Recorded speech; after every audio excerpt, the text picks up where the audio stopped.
You think you me, but you tweak? Ready for what? Just need me a reason. Nah, Johnny Football. Let me tell you about Johnny Football, bro. That was my guy. I was claiming Johnny Football.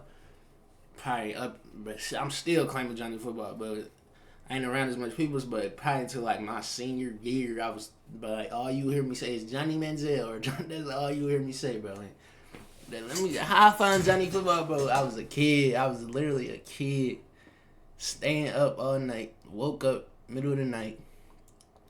He was playing. I think it was Auburn. I think it was the Auburn game. It was one of the games. He went crazy, though. I remember him taking off. He ran down the middle of the field, then cut it outside, scored. I was like, oh, no, the kid's crazy, because he was a quarterback. He little and white. I was like, bro, the kid crazy. So it was crazy, but we finna react to just a few of these Johnny clips.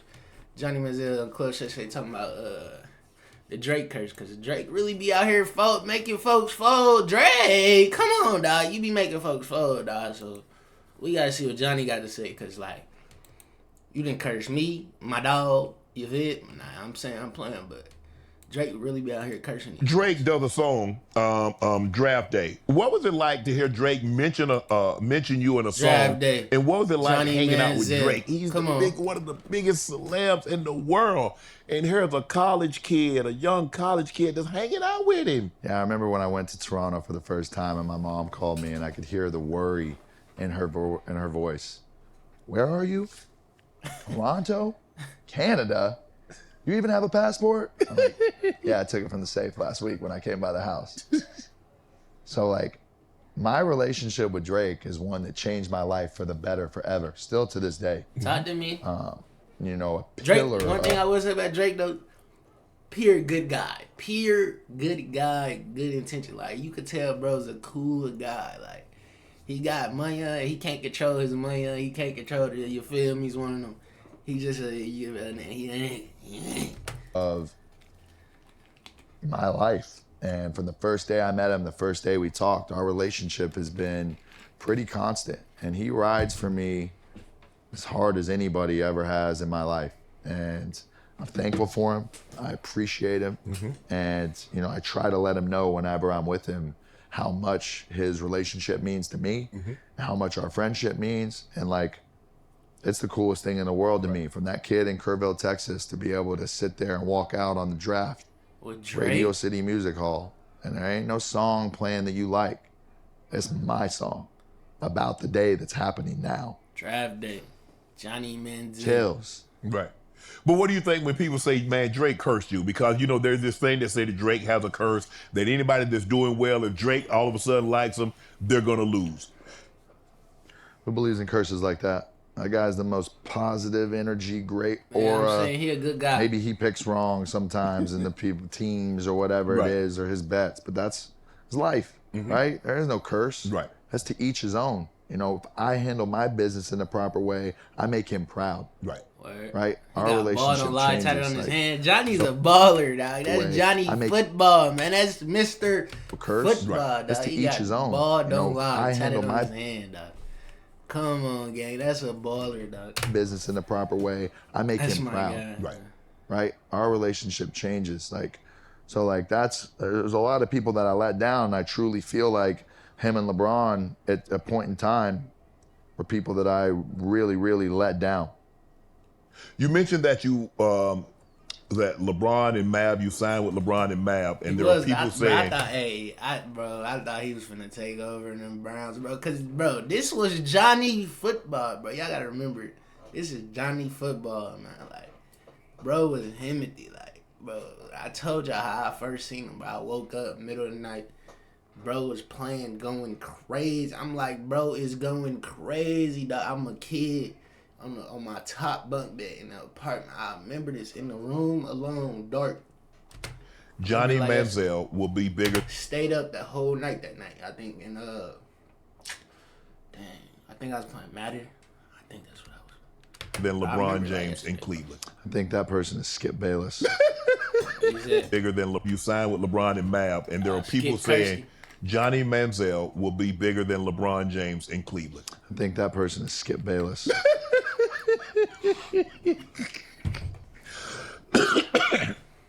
He definitely believed in you. He did. He believed in you, and his thing, to his credit, when he believes in a guy, yourself, Tim Tebow, Baker. Yeah. Skip. I love you, bro. I hope you know that it was always love. And I honestly feel like I let him down, right? Right. I remember watching First Take religiously and being able to see him come on there and ride for me when everything was going on. I remember seeing the passion in his voice and the way he was animated when he would talk about me. So when I sign, I go to Cleveland, and this, Johnny Manziel will be bigger than LeBron. Like, okay, you got your clickbait, you got your headlines for that week type of thing, and it was never, ever going to be a reality. But because of me signing with LeBron and Mav, I had the opportunity to even be great in my own right. Right. They gave me the best fighting chance and built a team around me. And the thing that I realize now is the reason why they're probably still pissed at me to this day. They don't lose.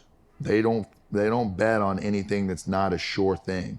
And what I did and the way I carried myself and the way that I was in my time during Cleveland was pure and blatant disrespect to them for giving me everything that I could have ever needed to be successful. So something that still to this day, I think now that we're talking about it, I haven't completely, truly got over yet, how I let them down.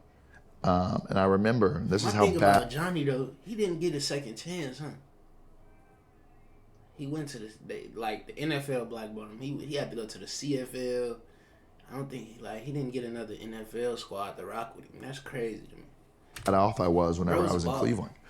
LeBron would text me every week to come over to the house and watch a game or play poker with the boys and just tried to be there. And I was so depressed for the first time in my life that even my biggest role model and inspiration in my life couldn't get me out of bed to come and hang out with them.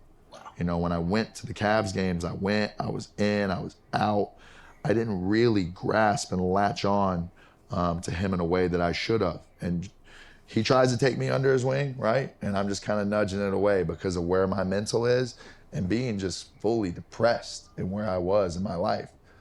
Is that an excuse? Absolutely not. Because at the end of the day, the respect that I should have for them, giving me everything, should trump all else. I see you got a lot of ink. Do you remember your first, do you remember your first tattoo, and how old were you when you got it, and what made you say, you know what, I want ink? All right, so my mom, as a kid, if you get any tattoos, I'm gonna disown you. They went really hard down that route. And when I got to a little bit higher place in life, I'm kind of like, let me test and see if she's still gonna love me after this. So I went, that first semester in College Station, I went and got a tattoo. It said "Against all odds" on the inside of my arms, and I got a Proverbs thing on my chest. John Bones Jones has this Philippians 4:13. I got a Proverbs 3:5-6.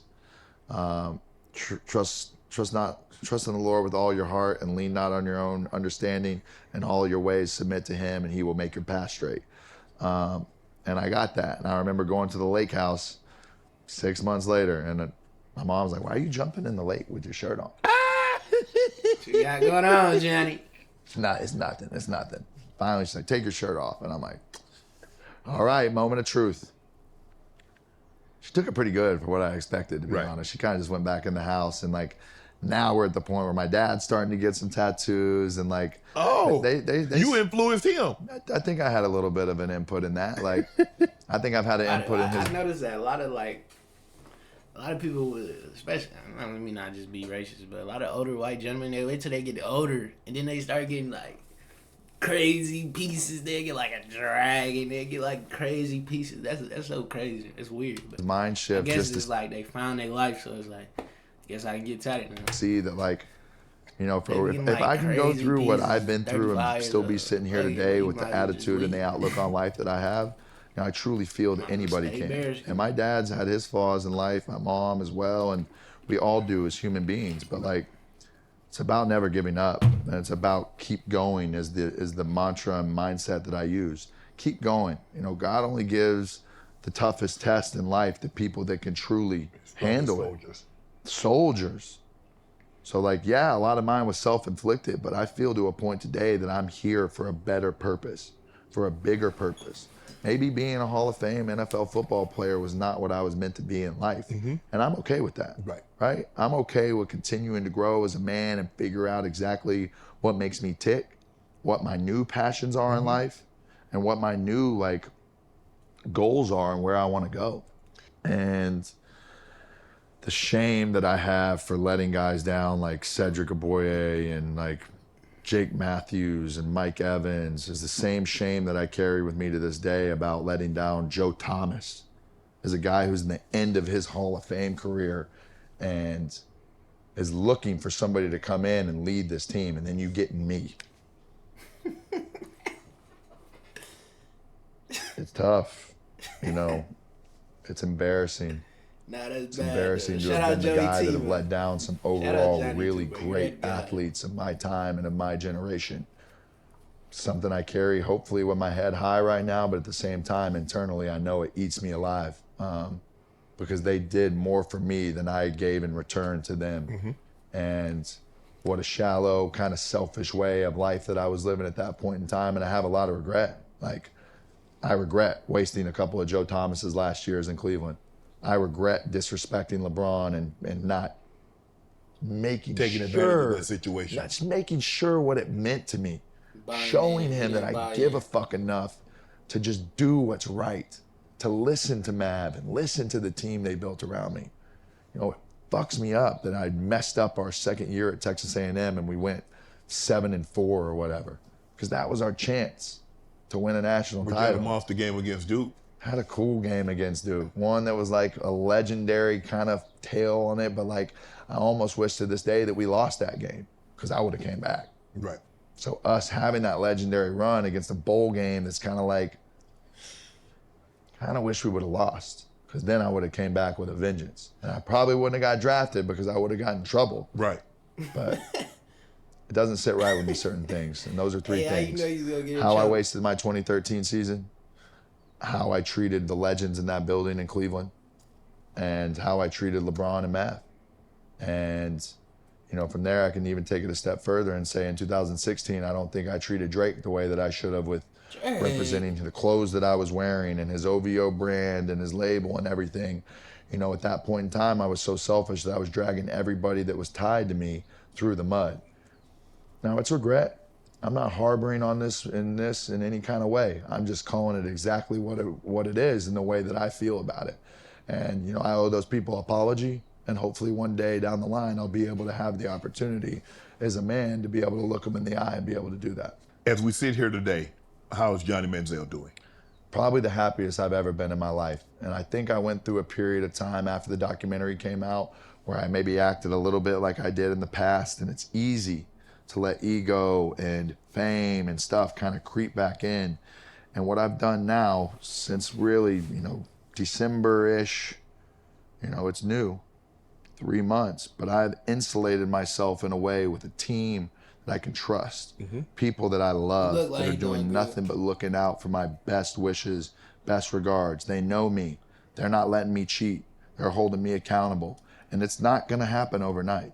It is gonna be a slow, gradual process to get to who I wanna be as a man. But in my opinion, sitting here today with you, enjoying the hell out of this conversation, I feel like I'm on the right path to where I need to go. And as Johnny Manziel, not as Johnny Football. You were once married. Johnny This is the last Football. one. You were once married. Could you see yourself being married again, or is there someone in Johnny Manziel's life that's keeping Johnny grounded? He with a female now. It is my friends right now, my family. You know, it is my two nieces with a third one on the way that I talk to every single day on FaceTime that are really my reason why I'm still here. Right. And a huge reason of my success is based off my sister and my mother and my father and my true core friends and my team I have around me. So the love will come when it comes, but for right now, I'm focused on getting a bag, taking care of my money, getting back to where I need to be, being the best brother, being the best uncle, and being there for my family and my university in a way I need to be to make people proud that I want to make proud. I don't want to continuously keep letting people down when I feel like I'm destined for bigger, greater things than that in life. I am so proud that you're sitting here today and you found your reason to live. Want to join Club Shay Shay? Become an official member by hitting that It's a struggle for all of us, man. We especially people like you, dog. You been at the highest of highs, lowest of lows. Now you just trying to find it, dog. Keep doing you, dog. Keep it rocking. Appreciate y'all, man. 550 subs. That's crazy. 550 people, man. I thought I'd be at like 200 right now, man. I'm 120, man. But we coming, man. We ain't stopping. We grinding. Appreciate y'all, man. Chase y'all dreams. Y'all be great. And keep on rocking in the free room. Look way smaller on camera. Why I look like that? I feel like I can touch that, man. That big, cool, 7, 8 feet away. Let me get up out of here, though. Y'all boys stay lit, man. Keep rocking, though.